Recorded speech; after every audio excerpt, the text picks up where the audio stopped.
Thank you. Good afternoon. Pleasure to be here. And I've decided, after having listened to the addresses that you've had already today, to completely change what I plan to do and show you a live demo. What could possibly go wrong?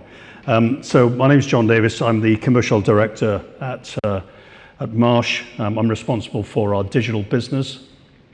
Our digital business supports our clients to do one of three things. It's either helping them set their risk strategy, it's helping them optimize their risk transfer program, or it's helping them mitigate and manage risk. And one of the applications that we have, you assured me it would be on the screen. Let me try this.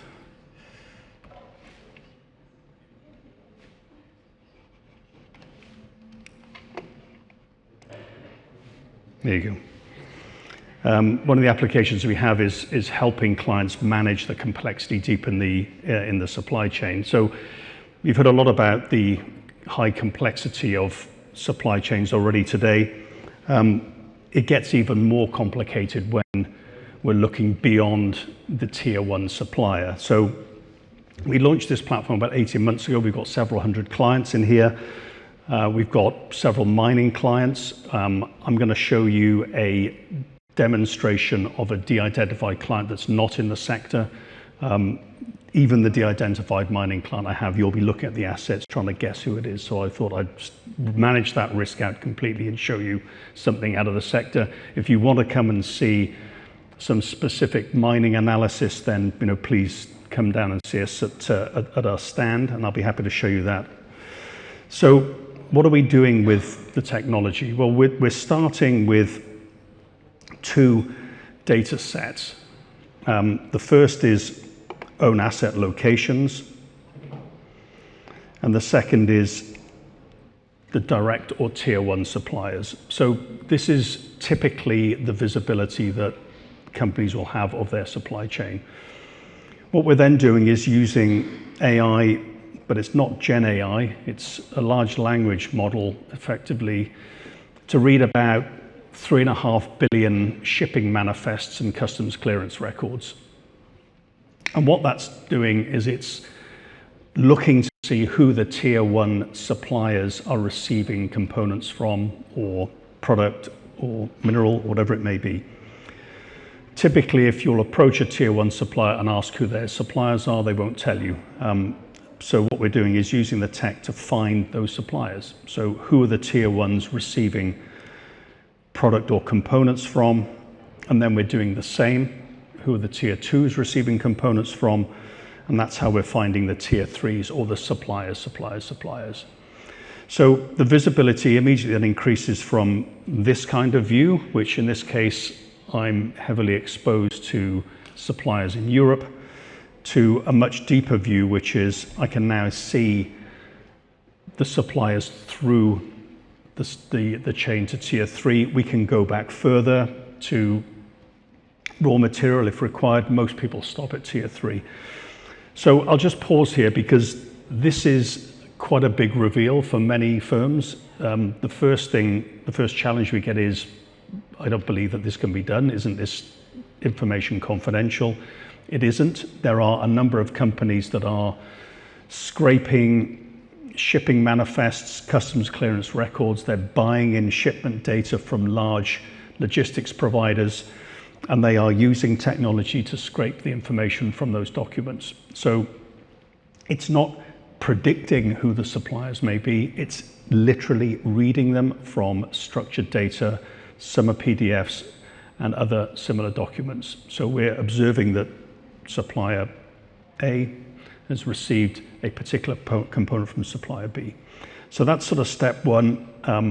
Often get challenged on the ability to do this because people think that the supply chain is confidential. So that's the first thing we're doing. The second thing we're doing is deploying some more technology, which is geospatial technology, to verify the addresses that we find. So we have the address from the manifest. We're using satellites to essentially fly by and check the address. What that enables us to do is a number of things. We've got satellite imagery of the location.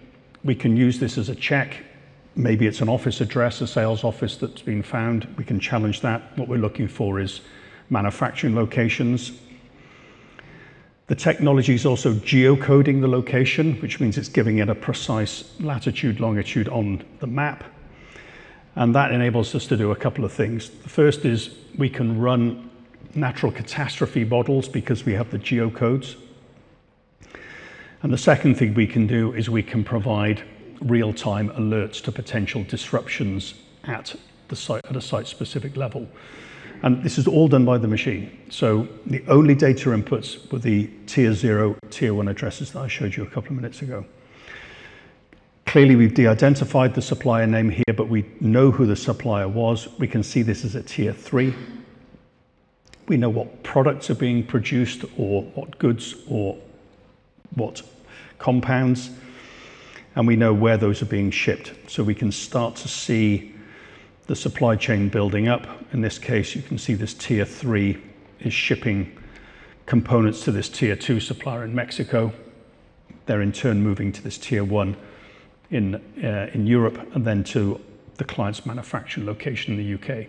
So all that was known was this dynamic here, the 0 and the 1, so the rest of the data is new data.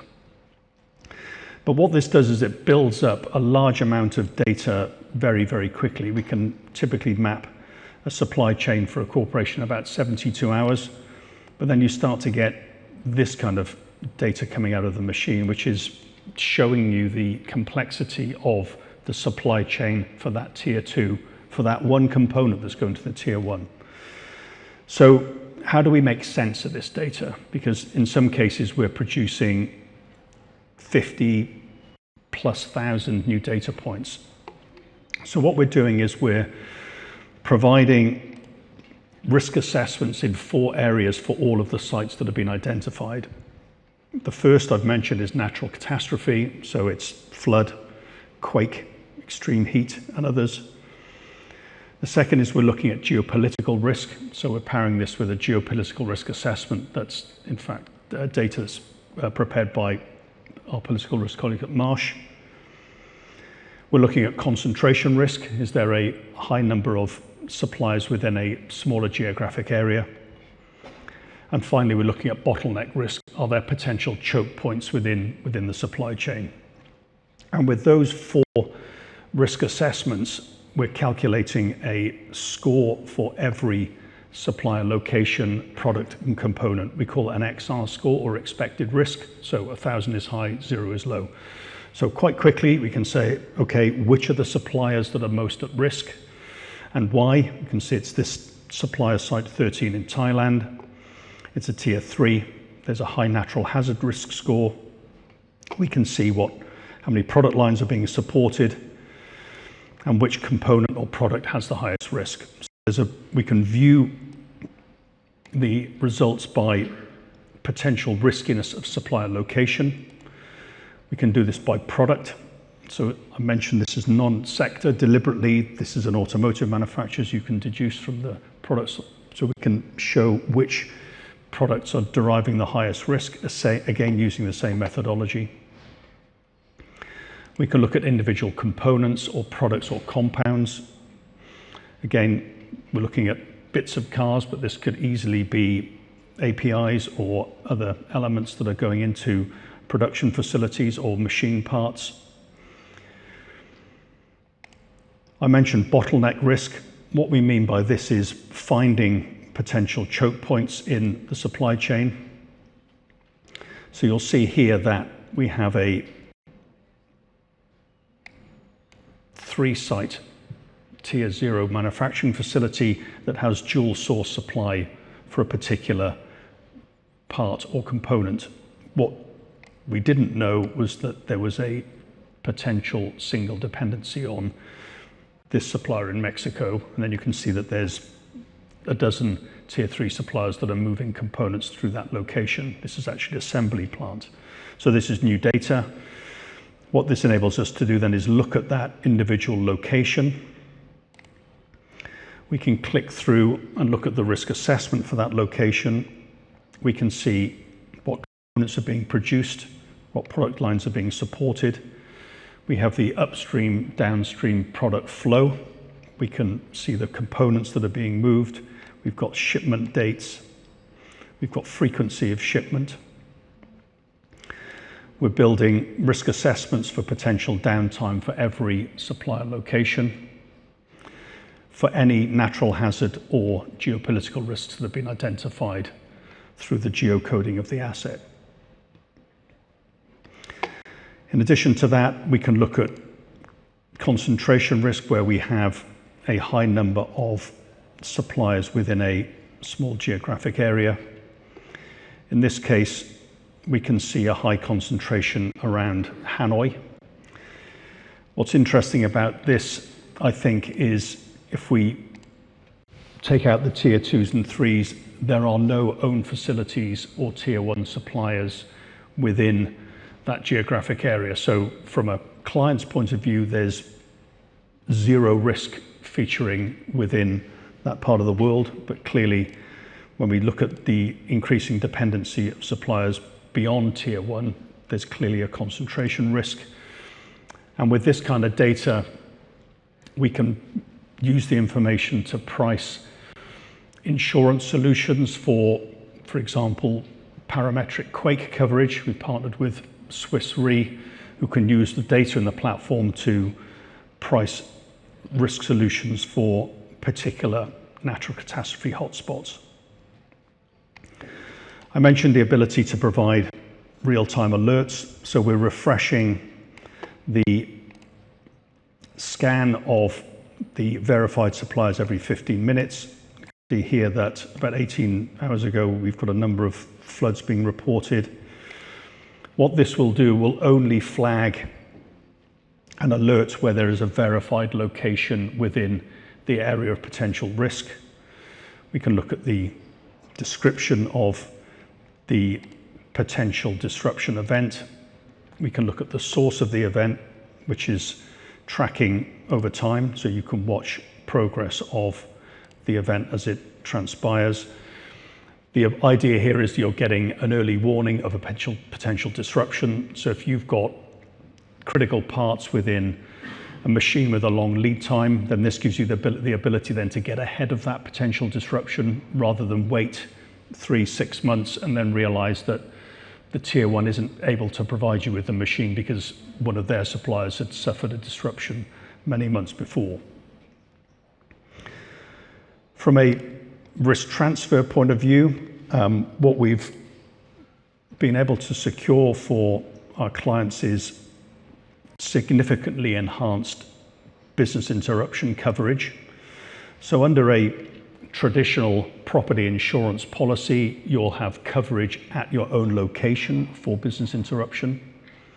It's possible to secure a coverage called contingent business interruption or time element expense coverage, which provides you with financial protection if there's disruption at a tier 1 supplier.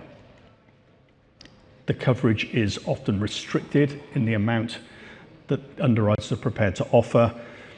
And the reason for that is a lack of data.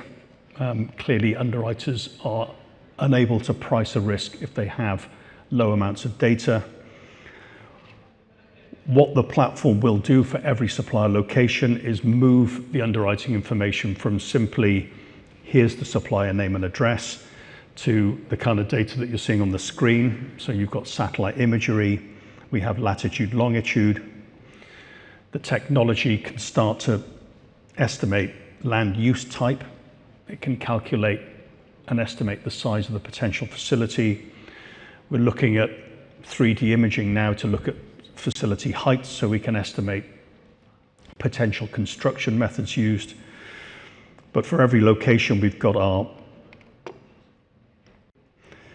geopolitical and hazard risk assessment. We're able to give underwriters visibility of upstream suppliers so they can start to consider potential resilience for the key suppliers. We're giving them parts. And so far, for every time we have taken this additional data to underwriters, we're able to secure significantly enhanced coverage for the for contingent business interruption. There are a number of other use cases that we're seeing for the platform. So clearly it's about visibility, giving resilience. We've got a number of clients using this for sanctions checking. So if I type in a potentially sensitive country for sanctions, we are finding regularly that there are suppliers deep in the supply chain where there are suppliers in sanctioned areas creeping into the supply chain. So we can use that for sanctions checking. This gives us the ability to check whether the shipment dates are pre or post particular sanctions being put in place. I can tell you with this one, it isn't. Okay, so for this client, they're able to flag that there was a potential for some tier 3 components moving into the supply chain. We can also use this to identify potential hotspots for forced labor and for forced labor risks. There are, we know, very high concentrations of exposure to particularly renewables in certain parts of the world. So again, we're able to accelerate the identification of potential hotspots for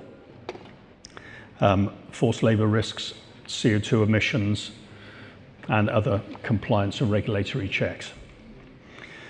So happy to take any questions. In summary, what we're doing here is using the technology to find suppliers beyond tier 1 to give increased visibility and then get ahead of potential disruption.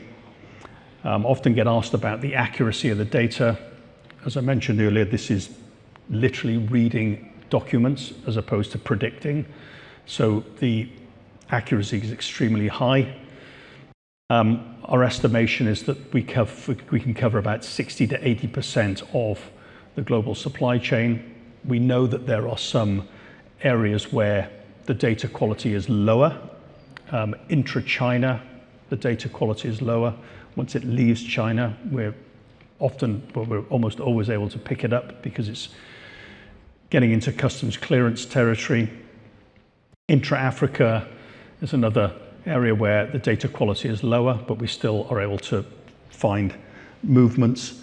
And domestic US trucking, bizarrely, is also another area, largely because people are moving materials using their own vehicles, and there is no manifest, there is no contract with a logistics provider. Thank you.